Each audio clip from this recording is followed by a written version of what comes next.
my dress. Hi, everybody. This is Nannette Kennedy from Humanities Team and the Evolution Revolution. And we are reading, I believe we'll probably finish it up today, The Only Thing That Matters by Neale Walsch. And today is November 28th. I can't believe the month is already behind us almost. Anyway, I will turn it over to Lynda because I don't recall what chapter we're on, but we will be starting a new book probably next week. So. Right. Do we want to say what that is? Yes. So we're going to, what God said. I gotta get it. I can't find it. It's on Amazon. Yeah. No, I have it's it the somewhere. 25 core messages of conversation with God that will change your life and the world. Yeah. Today, we're going to start, I believe, on chapter 40. Somebody can straighten me out if I'm wrong. But, I think that's correct. And this, I believe, is the last chapter before the afterword. So, The Only Thing That Matters, Conversations with Humanity, Book 2 by Neale Walsch, chapter 40, page 197. Let your soul talk to you. Dear and generous friend of the soul, you are generous, you know, and you have been generous here with your time and your patience. You've allowed certain notions here to be restated and repeated, creating emphasis on the points in this exploration that deserve emphasis. There is much of which you have reminded yourself here, and much could have been lost where it touched on only fleetingly. So thank you for that generosity. A final thought then is offered here. There are millions of them, billions of them, trillions of them. They're called moments. Strung together, they're called a life. No single moment has a prescribed length. It could last 1 second, 1 minute, or 1 hour, or much longer than that. Yet there is something unusual, something unique about the most important moments.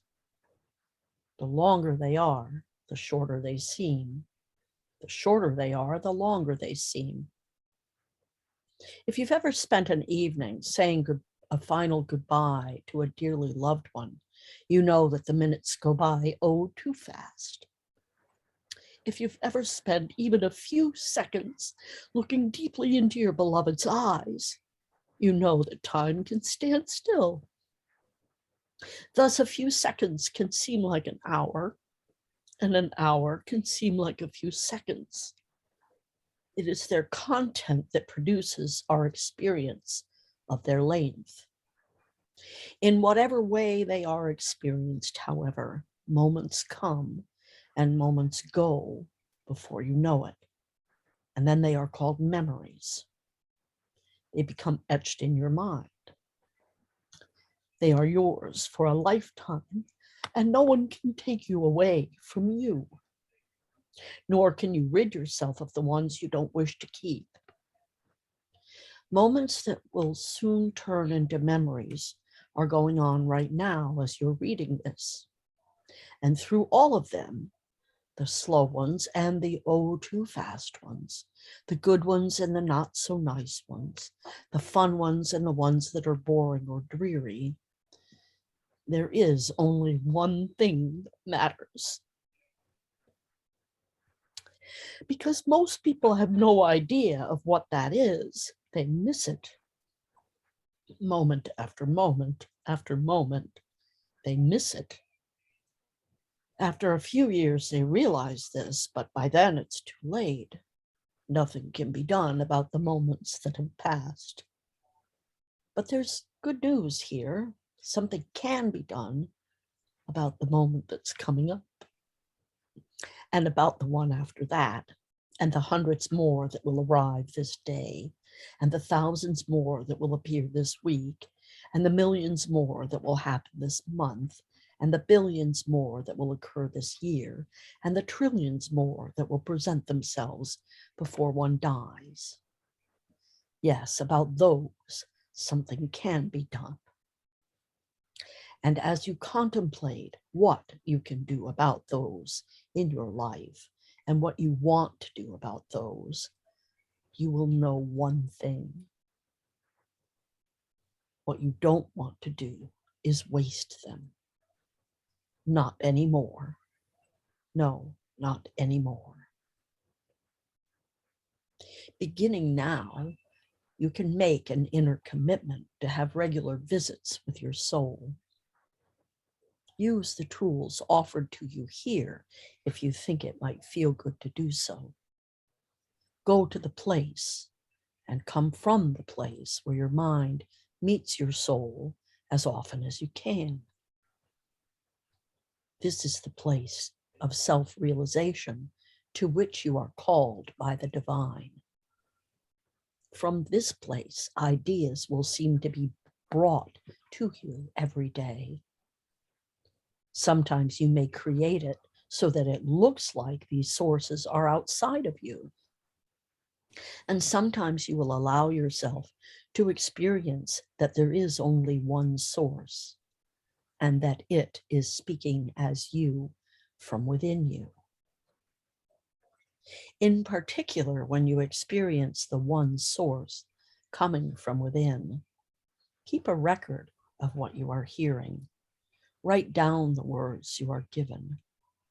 A journal of these insights will prove invaluable to you later, maybe even moments later, just a breath after committing them to writing, and in some cases years later, when you will turn to your journal and open it to just the right place at exactly the right time.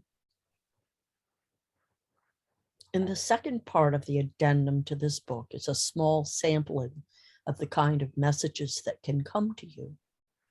These may appear, as may this whole book, to have come to you from a source outside yourself.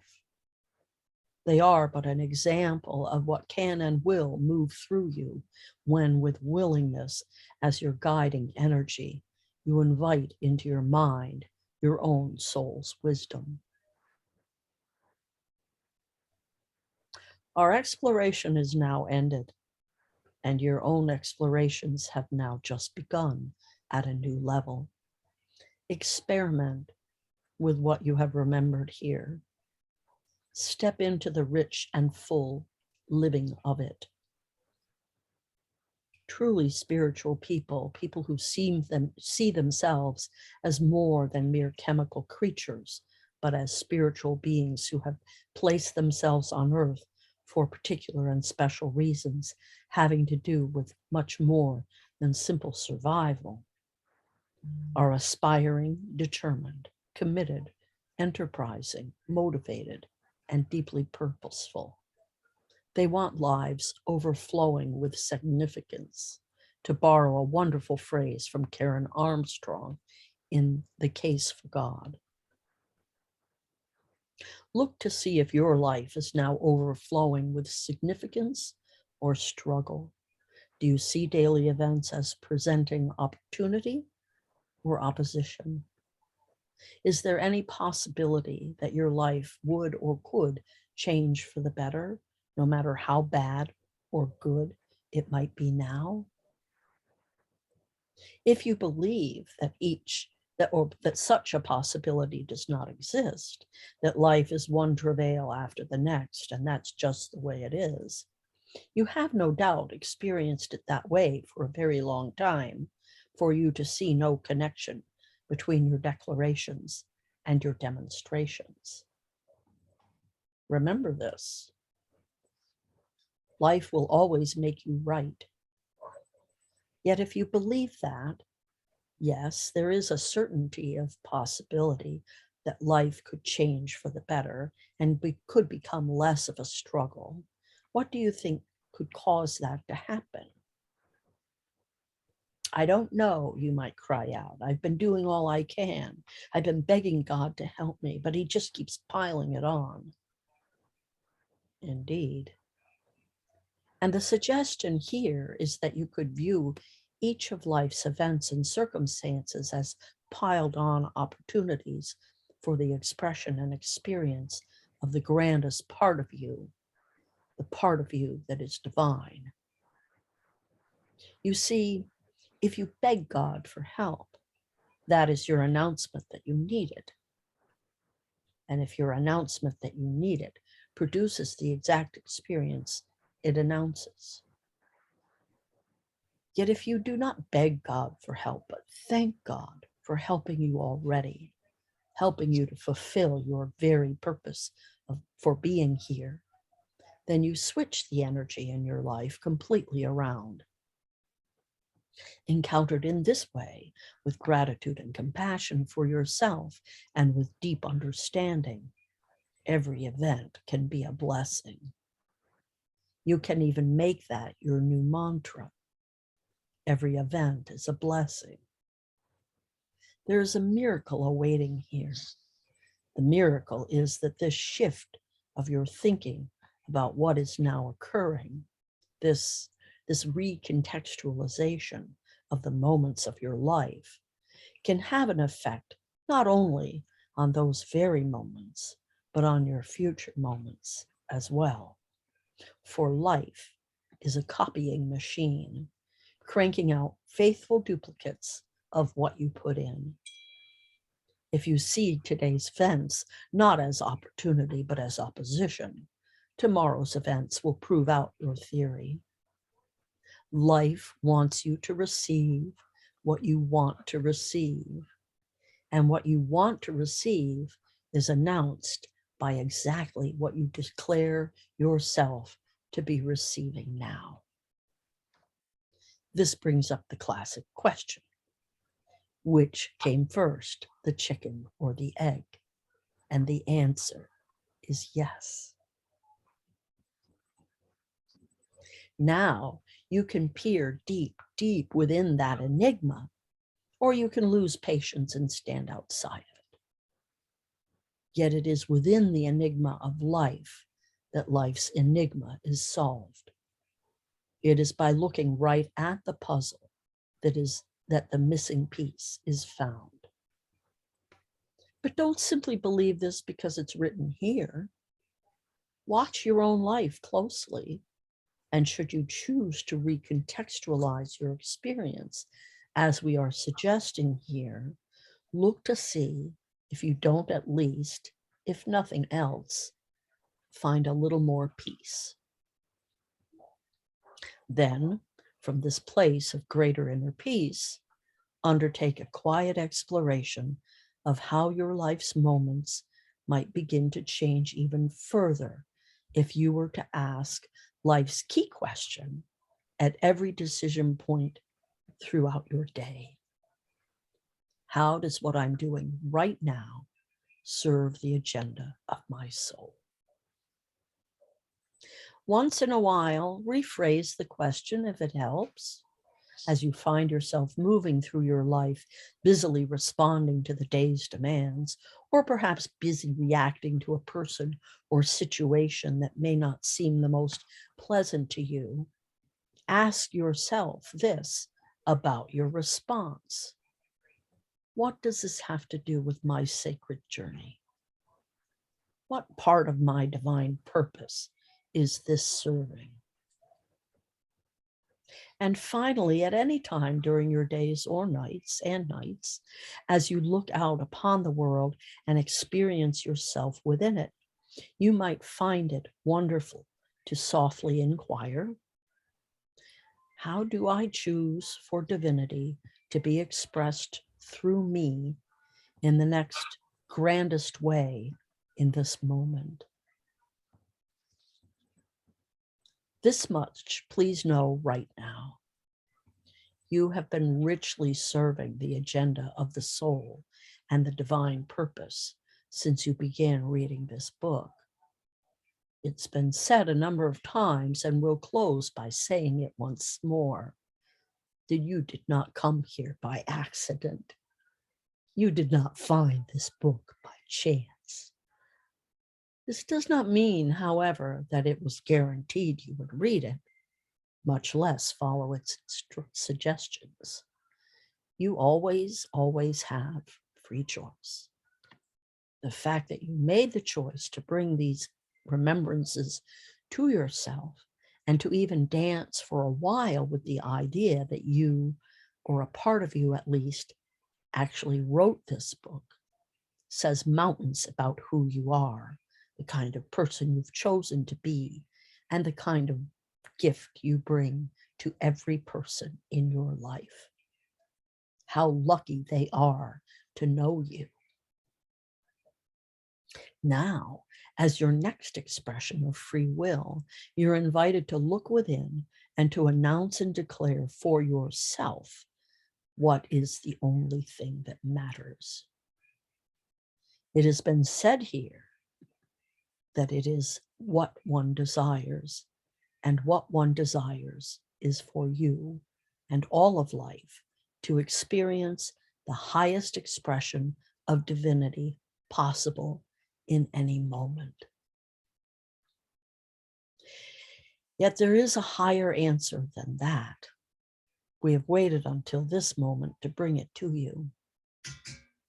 It is an answer far more profound for you, far more true for you, and far more specific to you than anything you have read here so far.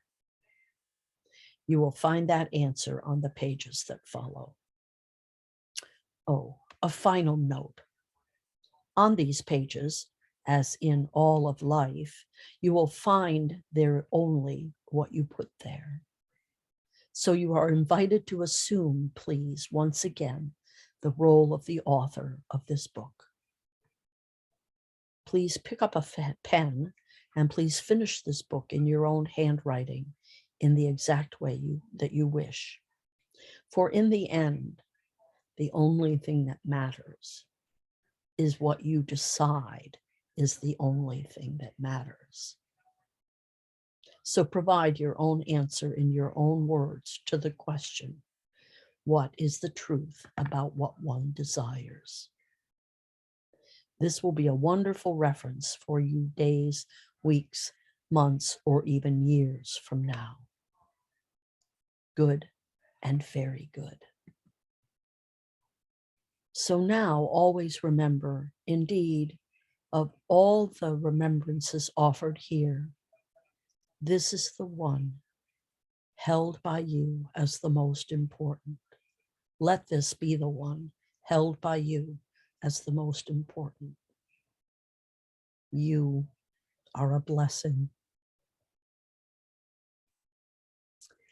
You have been a blessing to many, many people. You have done more kindness, big and small, for people in your life than you could possibly remember.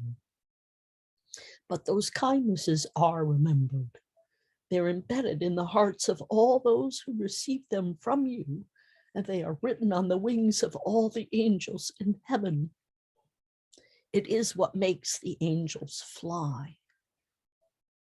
Even as you look up in your final moment on earth, remember this, and then watch for those angels, for they will fly straight to you, bringing back to you all of the energy of every kindness you have ever offered to another. For this is the purest energy, and it is the energy that you will use to go home.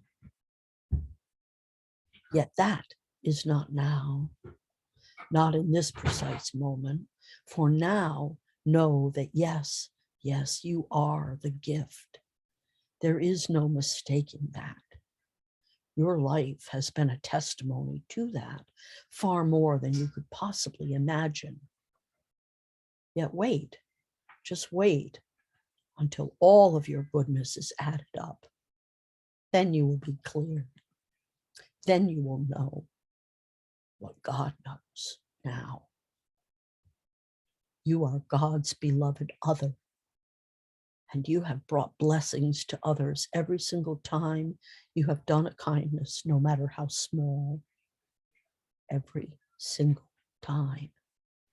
And now God is waiting to give you the biggest hug, to thank you for this, for blessing the lives of so many others, so many times, in so many ways, allowing divinity itself to be made manifest just as God had planned on earth as it is in heaven.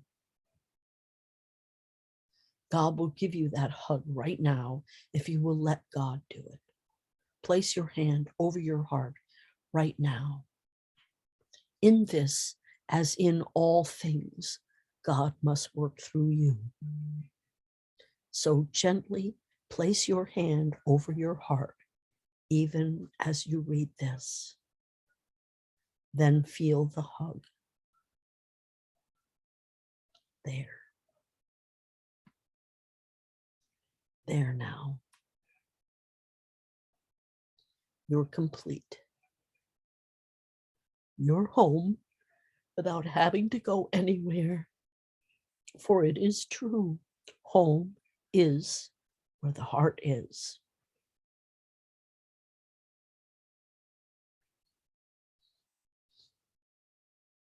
May blessings continue to flow to you and through you all the days of your life. And flights of angels sing thee to thy rest.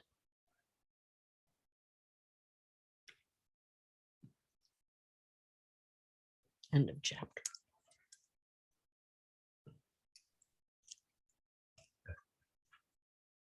Wow. Very powerful, Lynda. Very, very powerful.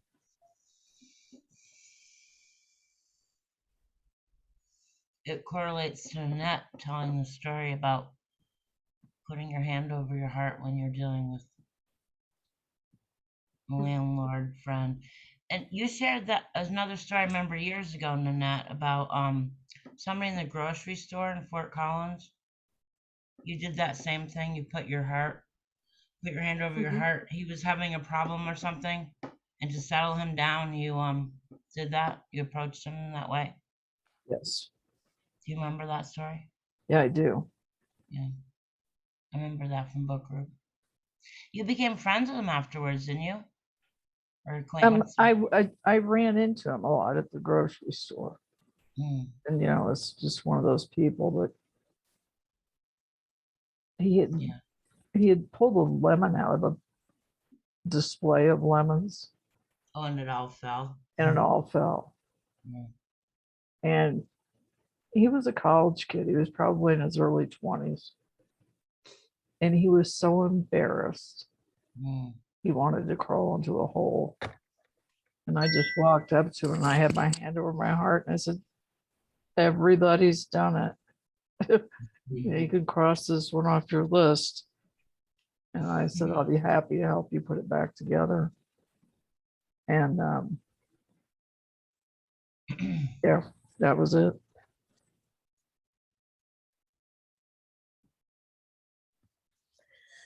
The home is where the heart is gives it new meaning to me. It takes it to a level that I never really grasped, I guess. Lynda, was this what you was because while you were reading, you were very touched by the text. Was this at least that touched you the most? No, I wouldn't.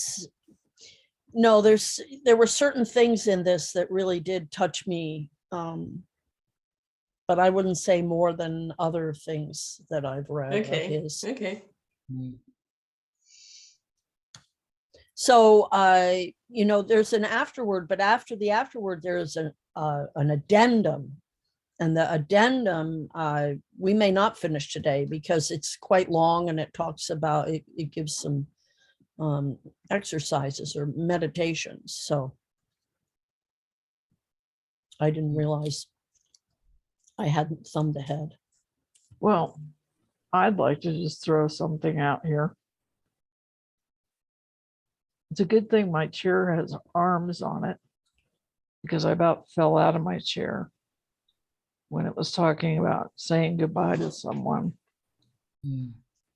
And for those of you that were on the phone at the time,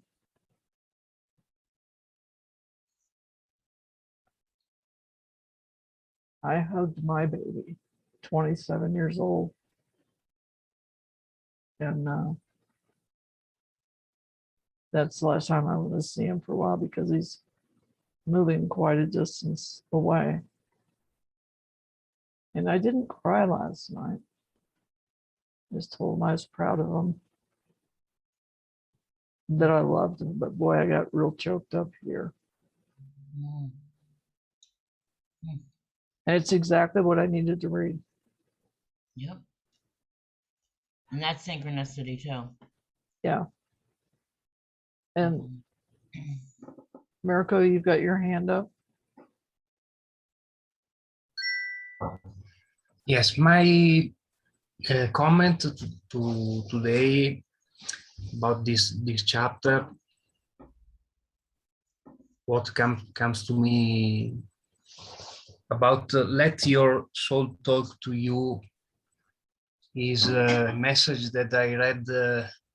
Sorry for my English, but I try to keep it simple.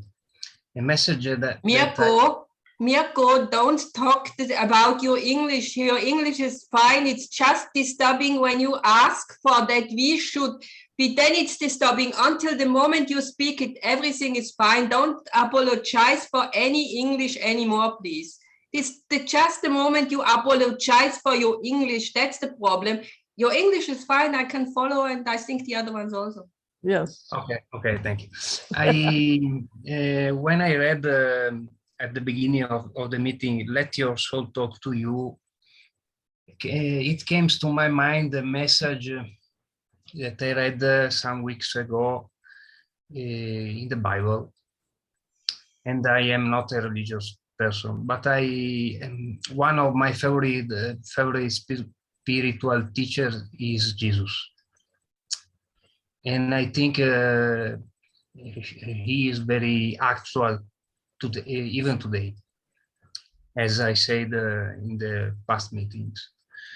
And there is a phrase that he said in a story that is called the wise manager in the Bible, the wise manager. I don't know if you remember this particular story, but Jesus said this phrase, this simple phrase: life is not about possessions. And when you read this phrase, I think that the first question is, what is life about if it's not about possessions? This book is very important because as answer to this particular question. Life is about our soul agenda, this chapter says. So this is very freely, I don't know in English, free. I feel very free to know this, to experience this every day. Because if I am not this body, but I have this body and I am a soul, really life is about, like the chapter say, is about how I choose. Is a choice. Life is a choice. How I choose to express divinity. This is a very creative way of living for us. Do not think, because I say I have finished, but I said this because before this meeting, a woman was sending a message to me about this question. What do you think, Mirko, about the vaccine? Because in Italy, I don't know in the rest of the world, but in Italy they are in English, they are forcing people to vaccinate, or you can't go out and work and live. You can't. So this person was very angry because she said they are talking to us our freedom. I answered her that they are not taking as our freedom, because our freedom is not about these exterior things. It's about the choice on how we are going to experience all of this. So because she is a coach, I think that this moment, particular moment in time, also for you, because I see that you are trying to helping other people, I think, no? This is a great opportunity to have meeting like this, to talk about what is important in life, not to talk about the vaccines. I know that this is an argument that separate people, but if we don't have a choice about the exterior circumstance, this book is saying that what is important, what matters is our interior life. This is the purpose, the only purpose of life. So I think we can be happy, joyful, and peaceful even with the vaccine, even if we don't agree with the vaccine. Just this is just my talk I agree. about this. It's a personal And decision. I have finished. What? It's a personal decision. And that's just Yes, what it it's is. a personal decision. In Italy, I don't know just what it is exactly. But the fact is that we, at least in Italy, we don't have I think for much time the possibility to choose this. But I don't think it's very important, because we have to come to an understanding here that what we have to choose is how we move through life. This is the only thing that matters. With or without the vaccine, you can touch, like the chapter say, your home is where your heart is, not where your body is. So I think that is very important what we are doing here every week. And I am a little bit upset that we don't say this thing at school to people who are in their 7 or 8, 9 years old. This is for me the change, not much the vaccines, but the understanding on who we are first and why we are here second. All the rest, like Jesus say in the chapter, in one of the chapter,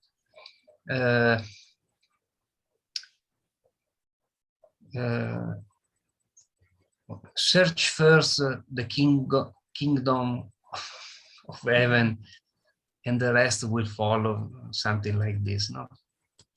So we are now doing this in this evening for me, and this is we are searching the kingdom of soul, heaven, soul, and all the rest is the 98% of the other problems that doesn't matter. I have finished. Thank you. Thank you. Who else would like to add?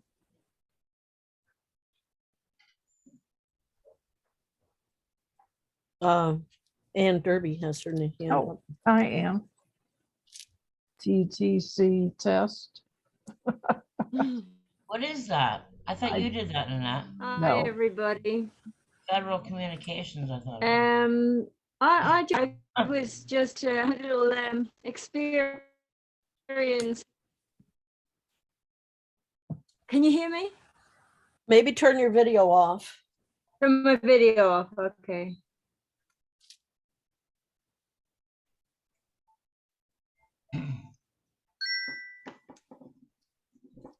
Okay, is that better? Yeah. Can you hear me now? Okay, okay. So I had an experience lately. I was doing a practice where I was connecting with the divinity within, and it was kind of a realization. Wow, this life is there's a divine being. And at the same time, it came to me, I suppose all of the women would understand this. I don't know about men, but I suppose all of us to some extent would have been like intruded upon sexually in ways that didn't have any sort of understanding of our divine nature, and we felt it, and how violated that can make, I speak for myself, me feel, and discover, going back to Mirko talking about an injection, any violation to the body, that's where my heart lives. That's where I live. That's my life. My life's in my body. So I feel like this is a really sanctified ground. That's all I've got to say. I really like this. This reading was beautiful. Thank you. It was very beautiful.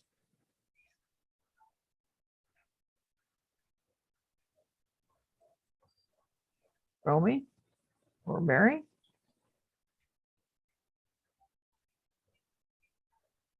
Or Ariana? I don't have anything to say today. It's like a historic date. Well, who put that in there? That's amazing. Romy put that in there about the corona restriction. No, about the date of this book. This is the same date as today. Is it? Oh, Is it really? It says we also, well, wait a second. I think the restrictions were that day. This is this content. It's I don't know who wrote it. restrictions. Romy put it in. Okay, Yeah. this content was published on 20 November. Oh, I thought you were saying this book. I Oh, never the mind. I was not reading it clearly. never mind. Never Okay. mind. I have two things I want to talk about. Or One is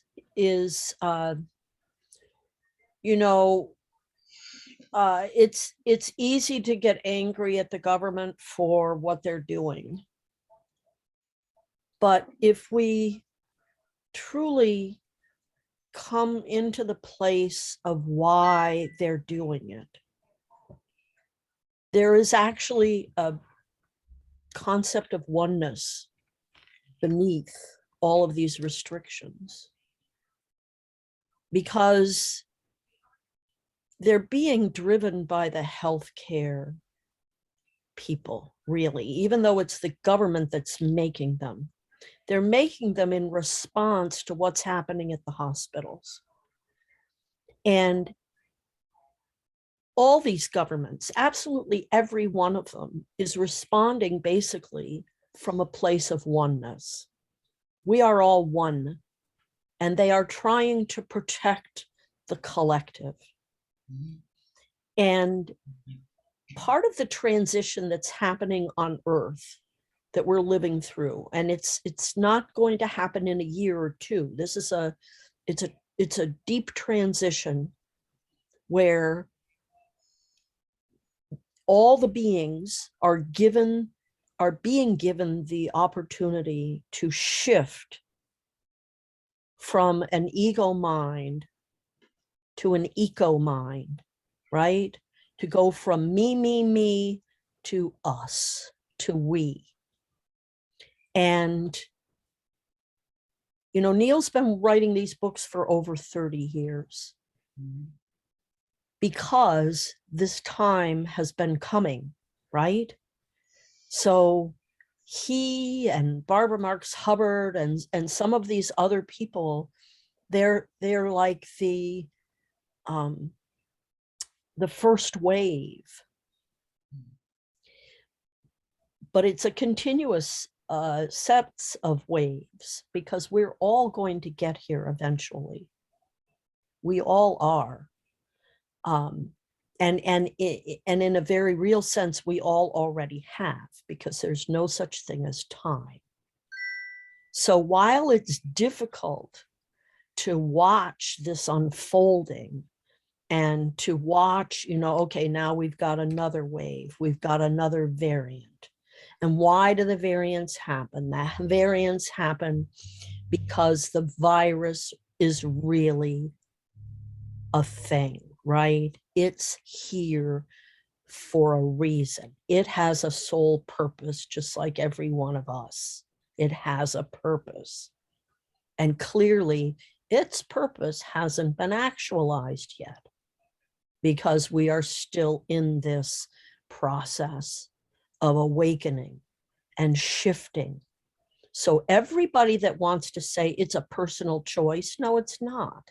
It's, I mean, in a 3D sense, it is, yes, but in an ultimate sense, it's not, because we're all one.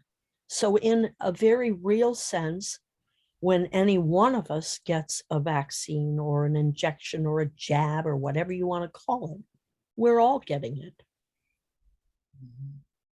You know, so shifting. Well, it's going to continue. It's going to continue. I mean, everybody's saying, government and non-government is saying it's a pandemic of the unvaccinated. It's not a pandemic of the vaccinated people. Correct. But it's also, it just gets stronger as it feeds off of the unvaccinated people, and it gets stronger. Right. As there's more and more unvaccinated people, it spreads that way. Right. Like But all so what I'm suggesting is that we do our best individually as light holders and as way showers to watch our language. For example, I don't know who chose the words like today Switzerland took a step further towards dictatorship. So that is just separation making language. And we want to always be trying to show the divinity in everything that's happening. And so, you know, not feeding the idea that it's a dictatorship, not feeding that it's a violation of people's individual rights, right? Doing our best to be grateful for the opportunity to come into oneness and to do something for another is a way to shift that energy. The other thing I wanted to mention is on page, oh, now my Kindle's saving, so it's not telling me what page I'm on. But in that, okay, page 207, where he talks about in this chapter,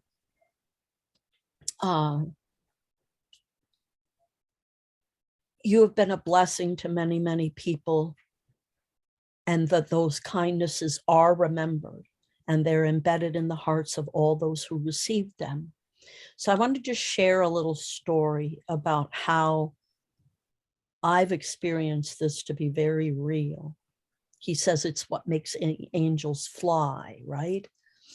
So I lead a circle once a week, a small circle of ladies, and I started it last year during COVID. And one of the ladies' daughters has been suffering some kind of problem with her shoulder, frozen shoulder or something, in a lot of pain and discomfort, and not able to get into the doctor, right? Like when our friend shared this in circles, she was saying that the possibility of getting in for the MRI and whatever was going to be weeks away. And so I did a meditation. I led a meditation, and in that meditation, I asked for everyone who loved Amber to provide Amber support and to try and grease the skids, right? So that she could get in to see the doctor. We shouldn't really ask for help for people who haven't asked for the help themselves. So it was more of a, be there and provide her support. So the following week, I asked, how did it go? We did that on Sunday. And as I recall, the answer was that on Monday, she got a call and she got that within that week, right? She got in, she got seen, and she had a prognosis and a plan. In the period of 1 week between the meditation and the following week when we asked about it, when originally it was supposed to take weeks and weeks and weeks for her to get in to see the doctor and do all that stuff. So another week or two passed, and I asked about her again this last Sunday. And because we were talking about what's everybody doing for Thanksgiving, and come to find out that the daughter and her significant other were going to stay home and have their own Thanksgiving. And that struck us all as odd, because the other thing that was going on with this gal was that the relationship had been on the skids, and the lady coming to Circle had been clearing a room in the house for the daughter to move back in. And when she said that they were going to stay home and have Thanksgiving, I was like, whoa, what's going on? Come to find out, somehow the relationship now is also not on the skids. We didn't even ask for that. That wasn't something that we identified in the meditation. And yet something has happened there as well, energetically. And so this is what makes the angels fly, right? Being able to open doors for us when we're ready. We have to be ready. We can't be walking around, stomping around, angry and whatever. But when we're ready, if we're open, we can ask and it will be received. It will be given to us what we need. It's always there, because it's divinity's desire to have the experience through us. So that's this is an amazing chapter. Yeah, I agree. And he sometimes does that with the last chapter in a book. He kind of blows you off the charts. And I had that feeling. Mirko, I'm going to call on you, but we've only got a couple minutes, so we're going to have to keep it short. So go ahead, Mirko. I only want to clarify that I am not personally against any government or etc. at all. But I'd like that the government of all the world would be more in agreement, not only when there is a virus of our health, but an economical virus, for example. And Neale often, I have finished, I am very short. Neale tells in his program, I think in every meeting, that 653 children died for starvation. I don't see our governments very, very committed to resolve our economic system. And CVG said that economic is our spirituality demonstrated. So I would like to see this kind of votation in Switzerland or in everywhere to find a new way for us to live together, not only when we are sick or when we have a virus, but even when we are healthy and we can share our gifts to people who is in need. I think is most important than the virus. If I have very, very finished. If I was in a government, I think it is very logical to provide a solution to this situation. I think it is okay. What is not okay is that, like Jesus said, is the hypocrisy of these governments, because there are many people that are dying for starvation, that for the virus. The numbers say this, Neale said this.